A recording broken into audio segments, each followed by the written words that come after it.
Hey, what's up? Richard Roseman here, and welcome back to another exciting tutorial. Today we're going to talk about my brand new After Effects plugin called IK Studio. IK Studio is a powerful After Effects plugin that generates a joint angle using inverse kinematics. It's a sophisticated IK solver designed for the facilitation of complex character animation, and unlike all other existing After Effects IK scripts, it's a blazing fast native plugin. Before proceeding, it's important to touch upon the differences between inverse kinematics and forward kinematics. Inverse kinematics, also known as IK, is a mathematical process that calculates the required joint angles to achieve a specified end position of a limb. This method significantly accelerates the animation workflow compared to traditional forward kinematics, also known as FK, which determines the position of an end effector based on predetermined joint angles. In forward kinematics, animators must manually select and manipulate each joint to achieve the desired position, often leading to a labor-intensive process with numerous adjustments. In contrast, inverse kinematics streamlines this process by allowing animators to focus on a single translation of the end effector, automatically computing the necessary joint movements to maintain realistic motion. This not only improves efficiency, but also facilitates more natural animation, making inverse kinematics a valuable tool in any animator's toolkit. Alright, now that we have this out of the way, let's dive in. Once you've installed IK Studio, you can access it by going to Effect, Richard Roseman, IK Studio. You'll see the default IK rendered in the composition window, and the image background will become transparent. We can confirm this if I toggle the background layer on and off. If we move the parent and child points, you can see that IK Studio will automatically solve the IK and render the appropriate angle.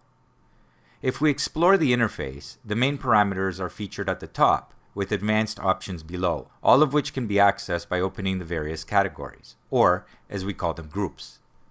We'll get to those later, but for now, let's take a look at the main parameters. Render Spline toggles whether or not to render the spline. There are some cases, such as this first example, where we may not want a limb rendered at all, but we still want or expect IK Studio to correctly solve the angle between the parent and child points.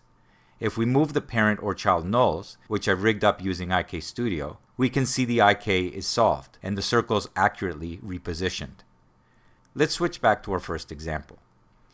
The parent and child positions are the main parameters you'll use most frequently, and remember, you can attach these to nulls, layers, or any other object you want. In this example here of a character biking, the pedals are the only thing animated and IK Studio is taking care of the rest. The same thing goes for the arms. Fill color specifies the color of the spline.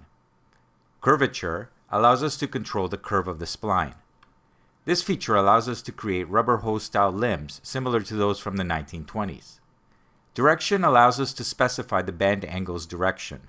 Notice that this is a slider as opposed to a toggle, and the reason for this is simple, so that we can smoothly animate from one direction to another, such as when a character needs to change walking direction. The next three parameters are for visualization purposes. Rotation ranges toggles the display of the rotational range gizmos. We'll discuss these features later as they're part of the more advanced options. IK axis displays the axis gizmo. And finally, the gizmo color allows us to specify a custom gizmo color. Now, a limb is pretty useless without stroking options, and IK Studio is designed to provide tons of flexibility when it comes to that. Let's open the stroke group and take a look at the options. Before we start, I'm going to set the color to black so that we can clearly see it against the background. The stroke drop-down specifies how to render the stroke. Disabled renders no stroke at all.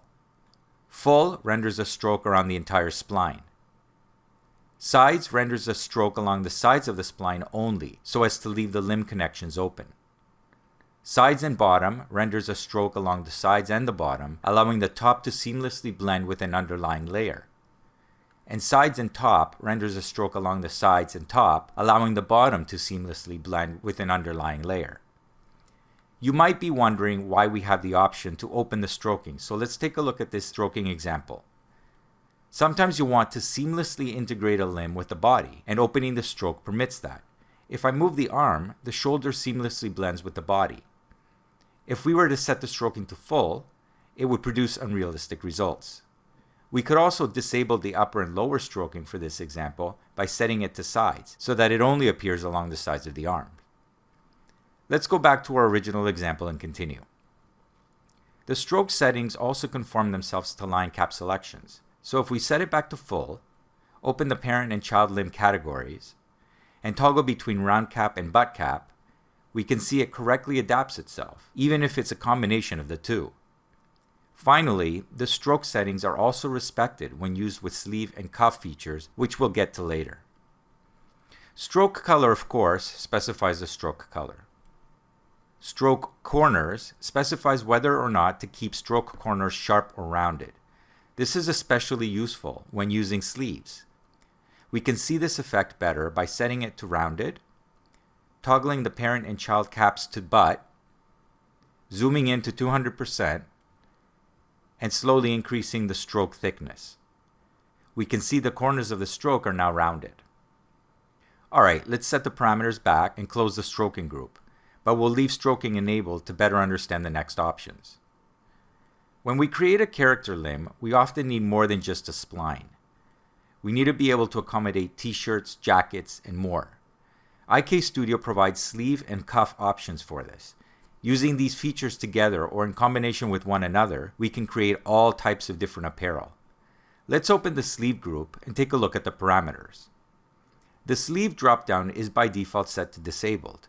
Setting it to short sleeve can create t-shirts or shorts, while the long sleeve can create sweaters, jackets, or pants. Sleeve fill color allows us to use the main fill color or use a different custom color for the sleeve. The sleeve thickness controls the size of the sleeve. And the sleeve length adjustment allows for fine-tuning of the sleeve, allowing us to make khaki shorts or capri pants, for example. The start of the sleeve at the parent point will automatically conform to either a round or butt cap, depending on what's been set. And of course, all sleeve features adhere to curvature and direction adjustments. The sleeve seam options allow us to render a seam within the sleeve. If we open that group and toggle the seam to enabled, we can see it renders it along the center of the spline. Seams are especially useful for suggesting a front or side perspective of hemlines, creases, or stitching, for example. We can use the default stroke color or we can assign our own.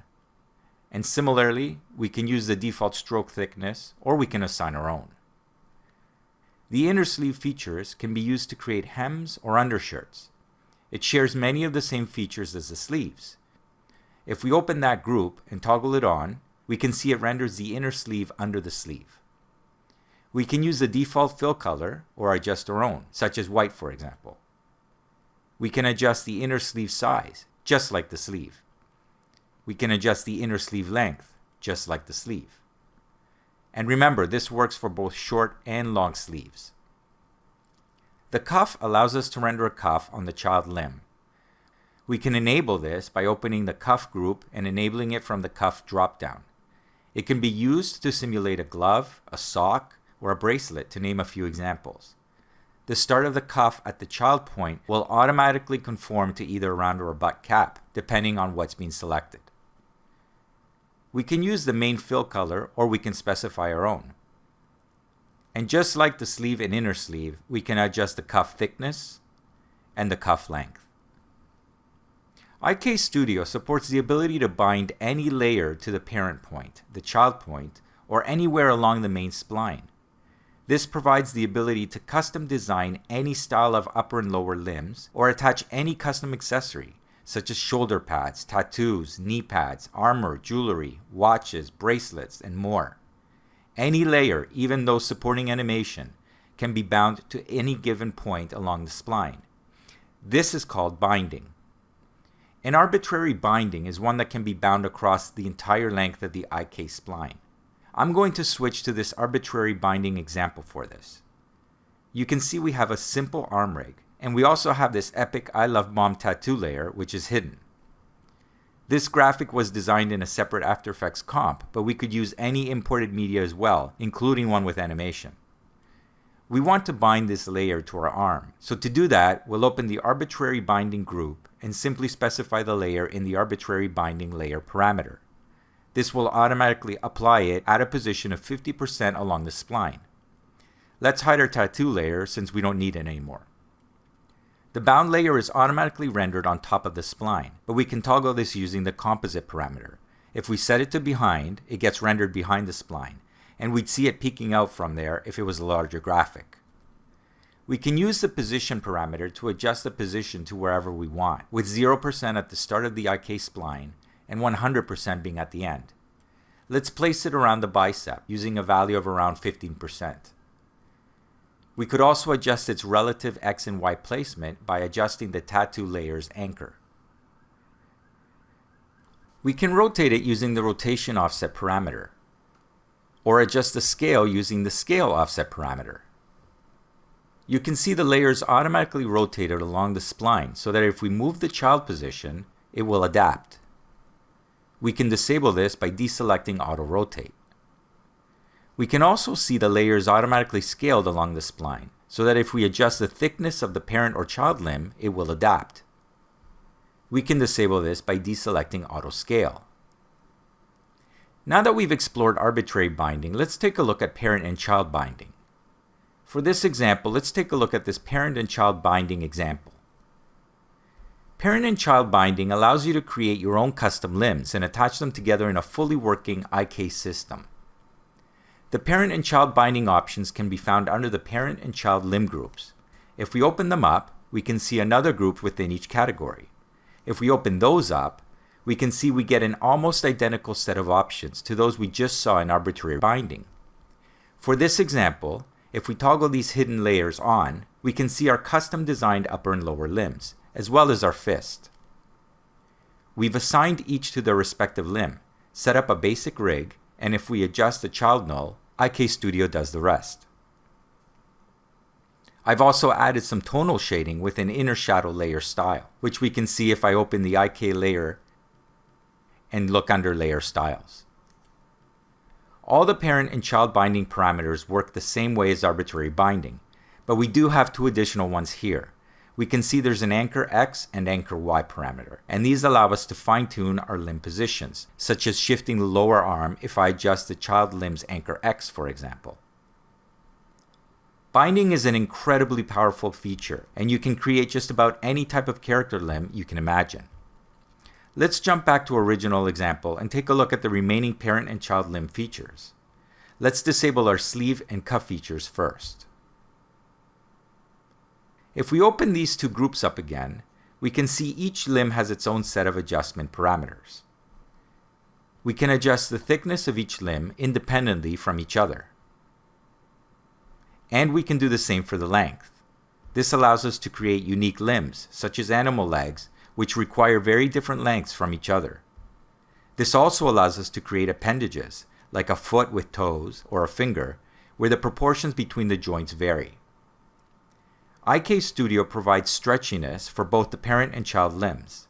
This permits us to effectively work with stretchy bones, allowing for some really wacky styles of animation in which a limb might stretch far beyond its permissible limit. Setting a stretchiness value greater than 100 will allow a limb to stretch up to that limit. And finally, we have the minimum and maximum rotational parameters. To better understand how these work, I'm going to enable the rotation ranges gizmo in the main parameters section. This displays a rotational range gizmo for the parent limb and for the child limb. We can now specify a rotational range for each limb. For example, if I set the parent limb's minimum rotation to around 120 degrees, and the maximum to around 240 degrees, and then I move the child limb, we can see IK Studio will constrain the rotation of that limb within that range. Of course, we can do the same for the child limb. We can reset the rotational ranges to default by clicking Reset for each. And that brings us to the end of our overview. Congratulations, we've covered all of IK Studio's features. I hope this gave you a solid understanding of how IK Studio works and the flexibility behind it. You can try it out yourself with the free demo version. Have fun and don't stop animating.